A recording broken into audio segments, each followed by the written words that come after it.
Hi friend, ನಾನು ನಿಮ್ಮ ಪ್ರೀತಿಯ ಹೇಮ ಕನ್ನಡತಿ. ನನ್ನ ಯೂಟ್ಯೂಬ್ ಚಾನಲ್ಗೆ ಸ್ವಾಗತ. ಇವತ್ತು ನಾನು ಮಾಡ್ತಿದ್ದೀನಿ ತುಂಬಾ ರುಚಿಕರವಾದ ಇತ್ಕುದ ಬೇಳೆ ಸಾರು. ಬನ್ನಿ ಅದು ಹೇಗೆ ಮಾಡೋದು ಅಂತ ನೋಡೋಣ. ನೋಡಿ, ನಾನು ಇತ್ಕಿರೋ ಅವರೆಕಾಯಿ ತೊಗೊಂಡಿದ್ದೀನಿ. ನಾನು ಒಂದು ಬಟ್ಲಷ್ಟು. ಬನ್ನಿ ಈಗ ಒಂದು ಮಸಾಲೆ ಹಾಕೊಳ್ಳೋಣ. ನೋಡಿ, 2 ಸ್ಪೂನಷ್ಟು ಎಣ್ಣೆ, ಈರುಳ್ಳಿ ಒಂಚೂರು ಕೆಂಪಾಗೋ ತನಕ ಫ್ರೈ ಮಾಡ್ಕೊಳ್ಳೋಣ. ಬೆಳ್ಳುಳ್ಳಿ, ಶುಂಠಿ,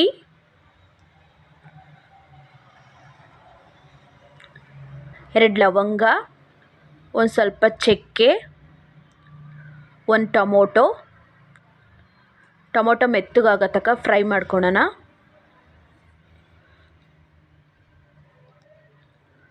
ಒಂದು ಬಟ್ಲಷ್ಟು ಕಾಯಿ.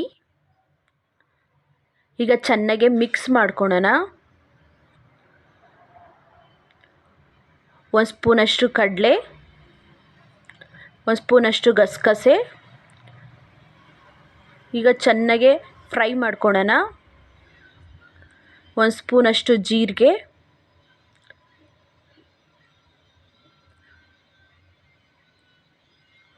1 ಬಟ್ಲಷ್ಟು ಸಾಂಬಾರು ಪೌಡ್ರು ಹಾಕಿದ್ಮೇಲೆ ಚೆನ್ನಾಗಿ ಮಿಕ್ಸ್ ಮಾಡ್ಕೊಳ್ಳೋಣ. ಮಿಕ್ಸ್ ಮಾಡ್ಕೊಂಡು ಮಾಡೋದ್ರಿಂದ ತುಂಬಾ ಚೆನ್ನಾಗಿರ್ತದೆ ಇತ್ಕುದ ಬೇಳೆ ಸಾರು.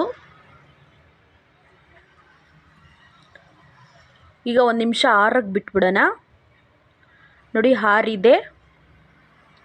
ಈಗ ಮಿಕ್ಸಿ ಒಳಕ್ಕೆ ಹಾಕೋತಾ ಇದ್ದೀನಿ ನಾನು. ಕೊತ್ತಂಬರಿ ಸೊಪ್ಪು, ಪುದೀನ ಸೊಪ್ಪು, 1 ಲೋಟ ನೀರು. ಈಗ ನುಣ್ಣಗೆ ರುಬ್ಕೊಂಬರೋಣ ಬನ್ನಿ. ನೋಡಿ, ಈ ಥರ ನುಣ್ಣಗೆ ರುಬ್ಕೊಂಡಿರಬೇಕು ಇತ್ಕುದ ಬೇಳೆ ಸಾರಿಗೆ. ಈಗ ಹೇಗೆ ಮಾಡೋದು ಅಂತ ನೋಡೋಣ ಬನ್ನಿ. 2 ಸ್ಪೂನಷ್ಟು ಎಣ್ಣೆ, 1 ಸ್ಪೂನಷ್ಟು ಸಾಸಿವೆ, ಕರಿಬೇವು, ಈರುಳ್ಳಿ ಈಗ ಕೆಂಪಾಗೋ ತನಕ ಫ್ರೈ ಮಾಡ್ಕೊಳ್ಳೋಣ. ಈಗ ಇತ್ಕುದ ಬೇಳೆ ಕಾಳು ನೋಡಿ ಎಣ್ಣೆಯಲ್ಲಿ ಫ್ರೈ ಮಾಡ್ಕೊಳ್ಳೋಣ. ತುಂಬಾ ಚೆನ್ನಾಗಿರ್ತದೆ. ದೋಸೆಗಾಗಲಿ, ಮುದ್ದೆಗಾಗಲಿ, ರೊಟ್ಟಿಗಾಗಲಿ ತುಂಬ ಚೆನ್ನಾಗಿರ್ತದೆ ಇತ್ಕುದ ಬೇಳೆ ಸಾರು. ಒಂದು ಸ್ವಲ್ಪ ಎಣ್ಣೆಯಲ್ಲಿ ಫ್ರೈ ಮಾಡ್ಕೊಳ್ಳೋಣ ಚೆನ್ನಾಗೆ.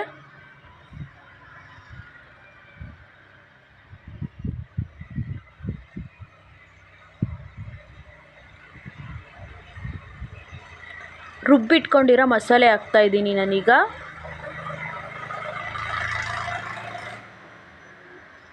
ಈಗ ಚೆನ್ನಾಗಿ ಮಿಕ್ಸ್ ಮಾಡೋಣ ಮಸಾಲೆ ಹಾಕಿದ್ಮೇಲೆ.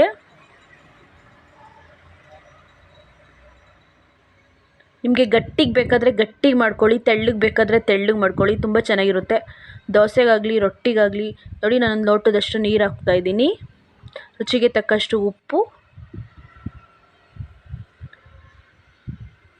ಈಗ ಚೆನ್ನಾಗಿ ಮಿಕ್ಸ್ ಮಾಡೋಣ.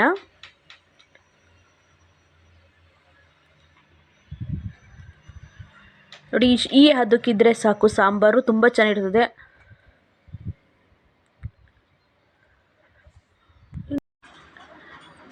ನೋಡಿ, ಈಗ ಚೆನ್ನಾಗಿ ಕುದೀತಿದೆ. 1-2 ಕುದಿ ಬಂದರೆ ಸಾಕು, ಬೆಂದೋಗುತ್ತೆ ಅವರೆಕಾಳು.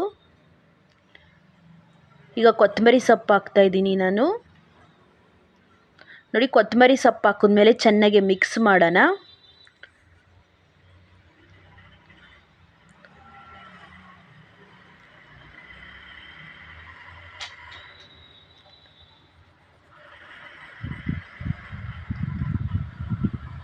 ದಯವಿಟ್ಟು ಇಷ್ಟ ಆದಲ್ಲಿ ಲೈಕ್ ಮಾಡಿ, ಶೇರ್ ಮಾಡಿ, ಕಮೆಂಟ್ ಮಾಡಿ. ದಯವಿಟ್ಟು ಸಬ್ಸ್ಕ್ರೈಬ್ ಆಗಿ. ಯಾರಾದರೂ ಹೊಸಬ್ರು ನೋಡ್ತಿದ್ರೆ ದಯವಿಟ್ಟು ಸಬ್ಸ್ಕ್ರೈಬ್ ಆಗಿ. ಇವತ್ತಿನ ವಿಡಿಯೋ ಇಲ್ಲಿಗೆ ಮುಗಿಸ್ತಾ ಇದ್ದೀನಿ. ಬಾಯ್ ಬಾಯ್.